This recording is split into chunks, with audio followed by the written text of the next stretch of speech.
Welcome to HortTube. My name is Jim Putnam and this is a purple Pixie Loropetalum.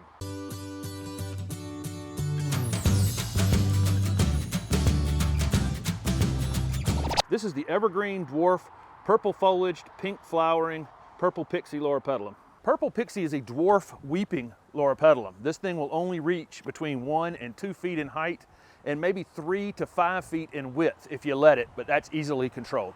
Purple Pixie is hardy in zone 7 to 10. Purple Pixie may get 6 or 8 inches of growth in a single season, but most of that is in width. You're gonna get very little spiky, upright growth on it, which is just perfect for keeping it as a low dome. Loropetalum are definitely sun-loving plants. You'd want to give these at least 6 hours of sun to get the best foliage color and the best flowering and the most compact habit. Because of its weeping habit, Purple Pixie is going to have a lot of different uses. This thing could actually be used in the front of any container planting you're doing, and looks really, really good with some sort of yellow foliage thing like this sunshine ligustrum in a container, or a really dark green foliage item like a boxwood or something like that. And this will just weep down over the container just like it's doing right here. And then of course it makes a fantastic foundation plant. If you have a super low foundation, or you have a house that's built on a slab and you need plants that stay really, really low and you want them to keep their leaves like this Loropetalum does, perfect plant for you. Or it works great as the layer in front of your other foundation plantings if you have things that get 2 and 3 and 4 feet tall. This works great as the underplanting for those items. It's amazing in the 30 years I've been doing plants how much Loropetalum have changed. The original varieties got 30 feet high and grew 4 feet overnight. You had to prune them practically every weekend. And now we have little dwarf weeping varieties like this that require virtually no maintenance whatsoever. These will bloom in the spring with a witch hazel-like flower, kind of a frilly little flower that's pink.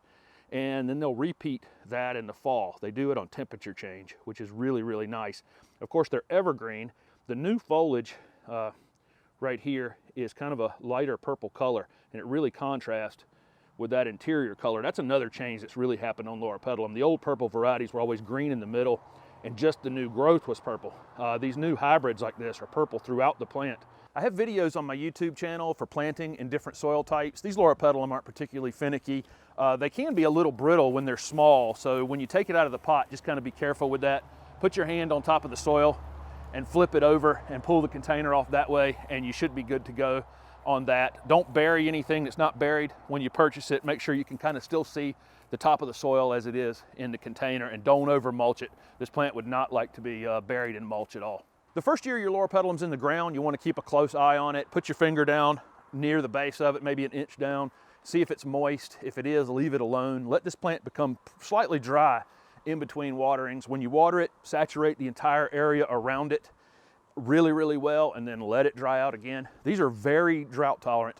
They're also very good at letting you know when they're dry. Loropetalum will get some bright red leaves in the interior when they're dry. If you see that, drag a water hose to it, drown the entire space around it, and then let it become slightly dry again. This plant blooms twice a year, and when it's growing, it has really 2 shades of purple on the plant. So fertilizer will help both of those things. You'll get more flowers and you'll get more of that new growth and that color contrast. Fertilize these with a slow release fertilizer in the late winter or early spring. Anything for outdoor plants that last 3 to 4 months would be ideal. Because of the growth habit of Purple Pixie, it almost never needs to be pruned, but if it does, you can do it after the spring flowering. Another great thing about Loropetalum is they just have very few pests. We just see very few things chewing on them. Deer don't chew on them, which is great.